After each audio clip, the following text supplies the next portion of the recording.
This video is brought to you by Squarespace. From websites and online stores to marketing tools and analytics, Squarespace is your all-in-one platform to build a beautiful online presence and run your business. Hey everybody, so people are always asking me what are the best budget phones to buy, and a couple of years ago I would say something from OnePlus or Xiaomi, but in 2019 that's changed.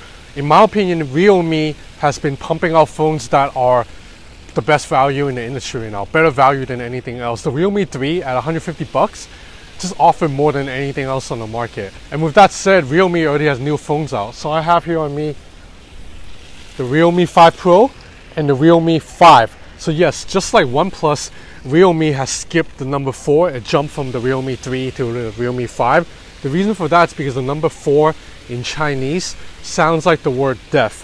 Now Realme has not given me official pricing yet, but they told me to expect the prices to be around the same as the Realme 3 series. So that means this phone, the Pro, will sell for around 200 to 210 US dollars, while this phone, the standard 5, will sell for around 150 or 160 US dollars. And at these prices, these are again the best damn value in the business.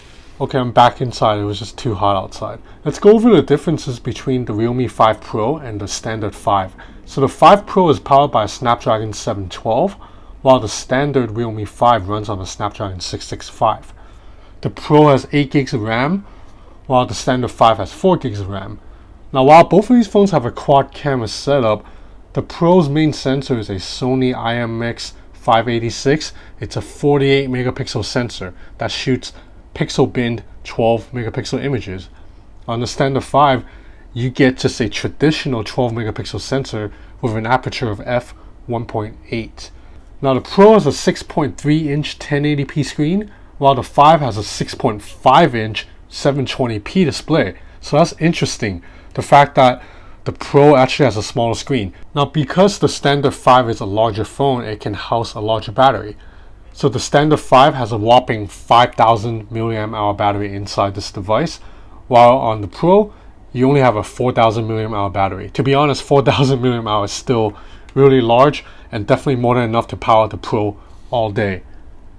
And finally, the Pro charges via USB-C, but the standard Realme uses micro USB. Boo. If you're wondering what the battery life is like on the standard 5 with that crazy 5,000 mAh battery, well, it's freaking awesome. I ran a battery test on the app PC Mark, which basically turns on your screen and powers the phone through all these intensive GPU and CPU exercises and keep the screen running, keep the whole thing running from 80% down to 20%. And the Realme 5 scored a 17-hour and like 46 minutes. And the Realme 5 finished at 17 hours and 47 minutes. That means the phone had the screen on, running intensive tasks in the background, lasted 17 hours, 47 minutes. That is really damn impressive. It's actually the best score I've ever seen on a normal phone. The only score I've seen that's higher was on one of those rugged phones with a 10,000 mAh battery. I think it was like the Unifone Armor 3. That phone lasted 23 hours. Other than that, I've never seen anything come close to 17 hours. So this is definitely a 2-day phone, the standard Realme 5. Even the Realme 5 Pro, it's like a day and a half. I've been using this phone for a little bit on and off, and definitely I'm getting like 6, 7, 8 hours of screen on time, and I still have like 25% battery life at the end of the day, and that's on the Pro. Both models are constructed from the same composite material that's kind of like a combination of plastic and other materials. It doesn't feel as nice as glass, but the phone still fits in the hand pretty nice. At least it's pretty grippy, it's not slippery. And I'm a big fan of this kind of diamond edged pattern on the back of the phone. Depending on how light hits the back, it looks very nice and very pleasing. Now in terms of software, both phones are exactly the same. It runs on ColorOS 6 over Android 9. I'm a fan of ColorOS 6. I think Oppo or Realme has done a really good job of improving the aesthetics. It's a huge jump from ColorOS 5 from like a year ago. Overall, this is an Android skin that I can use. I don't need to put a launcher on it. Everything is pretty clean, other than the fact that I have to reach for the top to get the notification shade. That's my only gripe. Everything else about this is clean. You have an app tray, all the app icons look good, everything zips around pretty smoothly. Now let's dig into the cameras a little bit. As I mentioned, the Pro has a 48 megapixel Sony IMX sensor, while the standard 5 has just a traditional 12 megapixel. Other than that, the other three lenses are the same. So you have an 8 megapixel wide angle camera with a 2 megapixel depth sensor and a 2 megapixel macro lens. At this price point, these are very impressive camera offerings. Realme's camera algorithm is very smart at finding balance in photos and boosting colors via the chroma boost shooting mode.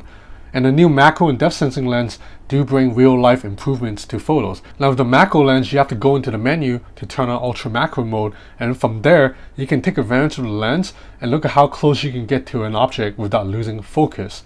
Check out these macro shots and bokeh images. I think in general, these are definitely a step up from the Realme 3 and better than any other phone at this price range. These are pretty damn good images.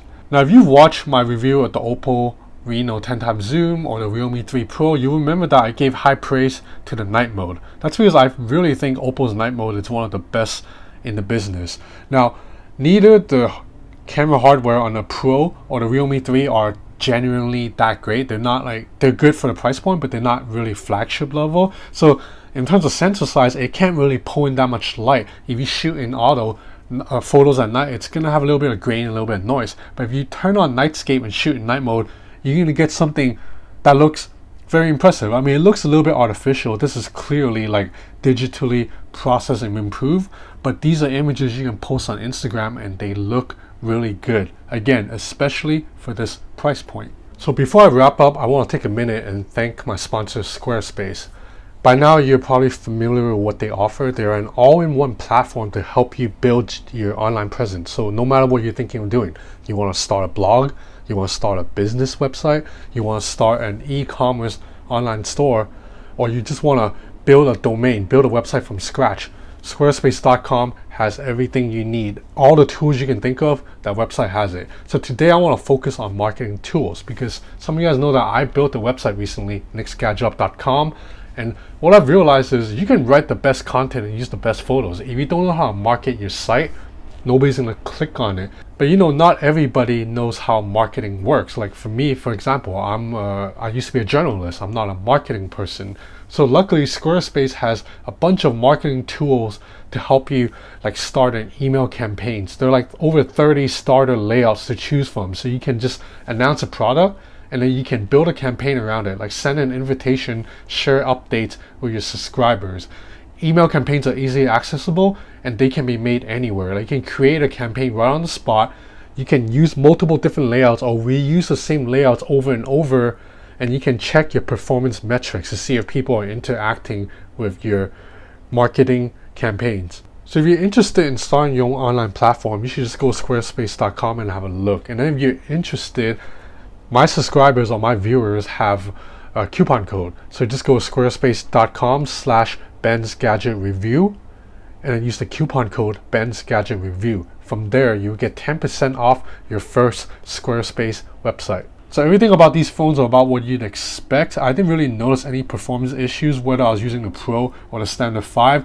Daily tasks with apps such as going into Instagram, going into Facebook, all that, it's going to be exactly the same. Everything zips around pretty smoothly. No performance issue whatsoever for me. Now, when I play heavy games, I do notice that the phone will heat up a little bit, but that's not too bad. You know what we got to do? We got to do a video speaker test. So there's only a single bottom fine speaker, unfortunately. We'll go up to 50% volume. Max.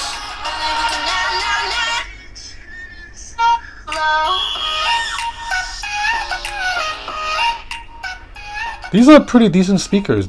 I wish there were stereo speakers, but maybe I'm asking for too much at this price point. These are pretty solid. You can hear a little bit of bass actually. It's not that flat. So that's about it for the Realme 5 and the Realme 5 Pro. Both of these phones are, again, probably the best value in the entire smartphone industry right now. Now, if you've just purchased a Realme 3 or 3 Pro recently, you don't need to rush out and upgrade unless you really need that wide angle camera. So like I've been saying, it's a really good time to be a phone geek in Asia right now. So this is the Realme 5 Pro and this is the Realme 5. If you're interested in more videos like these, please subscribe to my channel or follow me on Instagram at Ben's Gadget Reviews. I'm always uploading photos of behind the scenes footage and more photo samples. So that's it for now. Thanks for watching.